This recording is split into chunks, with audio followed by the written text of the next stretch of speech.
नमस्ते दोस्तों, स्वागत है आप सभी का मेरे चैनल पे। राधे राधे। तो दोस्तों, आज का वीडियो थोड़ा अलग होने वाला है और कुछ खास होने वाला है। आज मैं आपको एक कहानी बताने वाला हूँ, कहानी सुनाने वाला हूँ या कथा आप बोल सकते हो। यह कहानी है सत्य घटना पर आधारित। कहानी है राजस्थान के करौली जिले के मदन मोहन जी की और काले खान की। तो इस वीडियो को आखिर तक पूरा देखिएगा। अगर आपको कहानी या कथा अच्छी लगती है तो लाइक कीजिएगा, सब्सक्राइब कीजिएगा और शेयर कीजिएगा। और कमेंट सेक्शन में जरूर बताना कि आपको ये काले खान की और मदन मोहन जी की कहानी कैसी लगी। राजस्थान के एक भक्त हुए, और कैसे भक्त थे? काले खान मलेच्छ थे, भगवान के परम भक्त श्री मदन मोहन जी के भक्त हुए और ऐसी भक्ति करते थे ठाकुर जी की। पहले तो इनको केवल मंदिर में साफ सफाई का काम दिया गया था, तो केवल अपने घर को चलाने के लिए, रोजगारी के लिए मंदिर में जाया करते थे। कोई भगवान के प्रति भाव नहीं था, लेकिन नित्य इसी भाव से मंदिर जाने का यह प्रभाव हुआ कि धीरे धीरे उनको ठाकुर जी की भक्ति की लत लग गई। अब तो ऐसी स्थिति हो गई कि पूरे दिन मंदिर में बैठे रहते, ठाकुर जी को निहारते रहते। बीच में भोजन करने के लिए सब लोग अपने अपने घर जाते, परंतु यह वहीं बैठे बैठे ठाकुर जी को देखते रहते। और इसी का प्रभाव ऐसा हुआ कि इनके सब परिवार के लोग इनके बड़े विमुख हो गए, मतलब विपरीत हो गए। और सबसे ज्यादा तो इनकी पत्नी, क्योंकि काले खान के कोई पुत्र नहीं था, संतान नहीं थी। मंदिर में झाड़ू लगाने का काम करते थे काले खान, लेकिन जब भी घंटे घड़ियाल बजते, आरती होती, तो काले खान झाड़ू छोड़ के और जहां सीढ़ियां थी वहीं दूर खड़े हो जाते। तो सबसे ऊंची सीढ़ी जो थी वह काले खान के बिल्कुल आंखों के सामने आ जाती थी। वहां से जो भक्त आते थे उनके चरणों के बीच हल्की सी, थोड़ी सी झांकी मदन मोहन जी की काले खान को दिखती थी। बिना भाव के ही काले खान देखता था। धीरे धीरे धीरे वह भाव सृजित हो गया, मतलब ठाकुर जी के लिए उनका प्यार प्रेम था वो बढ़ता गया। अब तो मदन मोहन उनको प्रिय लगने लगे। अब तो काले खान पहले तो जाता था वेतन के लिए, काम करता था, पर अब तो वह कार्य करने इसीलिए जाता है कि मदन मोहन जी दिख जाएं। घर परिवार के लोग डांटने लगे, फटकारने लगे। पत्नी कहने लगी, इतने वर्ष हो गए हमारी शादी को, हमारे कोई औलाद नहीं, हमारे कोई पुत्र नहीं। परिवार के लोग के बोलने लगे कि अपने खुदा को छोड़ करके दूसरे के खुदा को भजेगा तो फिर यह कहाँ से देगा? जब अपने खुदा से गुहार करेगा, नमाज आदि करेगा, उनसे प्रार्थना करेगा, तभी तो देंगे। अपने बादशाह को बचता नहीं, दूसरे के बादशाहों के पास जाएगा। दूसरों का बादशाह तो दूसरों की ही सुनेगा ना। यह ताने रोज सुन सुनकर काले खान और घर का आना बंद कर दिया, मतलब घर अब वो कम आने लगे। उन्होंने बोला, क्या करूं, घर जाता हूं, सब सुनाते हैं। एक दिन इतने परेशान हो गए काले खान, मदन मोहन जी के सामने आकर के खड़े हो गए। बोले, हे मदन मोहन जी, मुझे पुत्र की कामना नहीं, पर मैं चाहता हूं कि मेरी पत्नी का मुंह बंद हो जाए।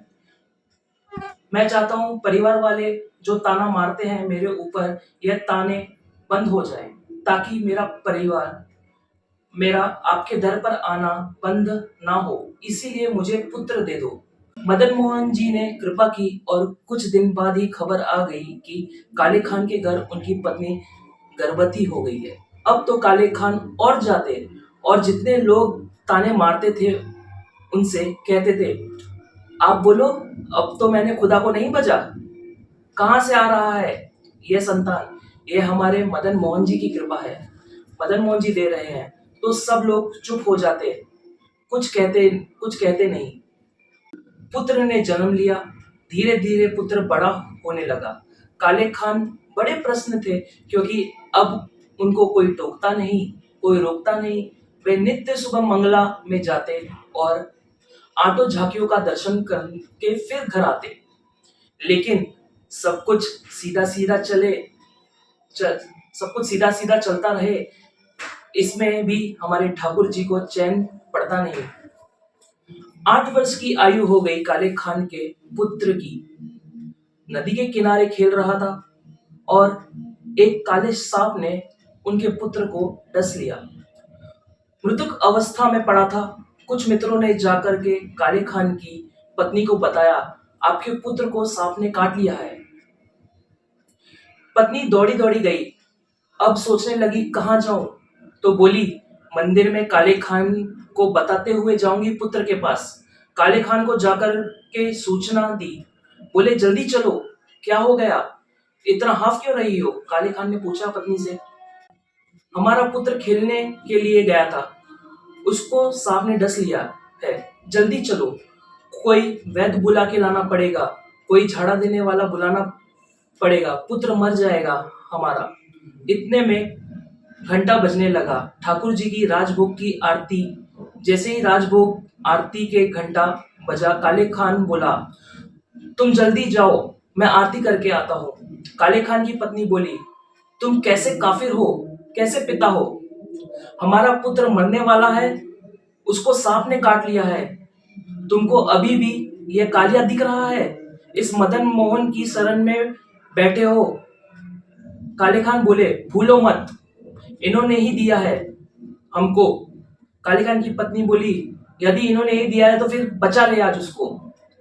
ऐसा कह करके उसकी पत्नी ऐसा कह करके और भी कई बातें कह के उसकी पत्नी वहां से चली गई। काले खान मदन मोहन जी को देख रहे हैं और आंखों से आंसू गिर रहे हैं।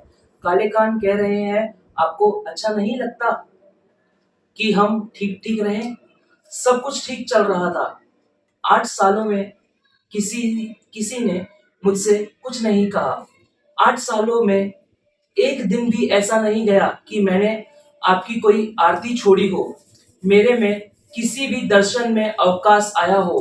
फिर यह आज कौन सा खेल खेल दिया आपने?